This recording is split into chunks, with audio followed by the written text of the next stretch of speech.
Ayun guys, andito tayo sa ano, sa floating na. So, waiting tayo ron sa speedboat na sasakyan natin. So, maximum stay naman dito, may maximum stay. So, andito na tayo, nakalutang na sa floating na tayo. So, sasampa na tayo ng speedboat. Susubukan natin yung unit na ginawa, no? So, ayun guys, ito yung ano, andito tayo sa ano, medyo malalim to. At hindi ano dito kahit barko dito pwedeng dumaong no. So yan, so inantay natin yung speedboat na isa natin ititesting din natin ano. Yan,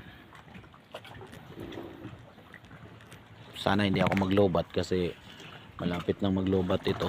Sana makakuha pa tayo ng video mamaya. So ay check lang natin yung ano, palubat na yung phone ko. So far ito muna, tingnan nyo muna yung view.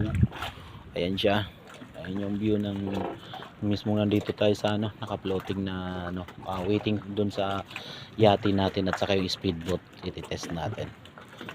So ititest natin yung speedboat ngayon. So yan,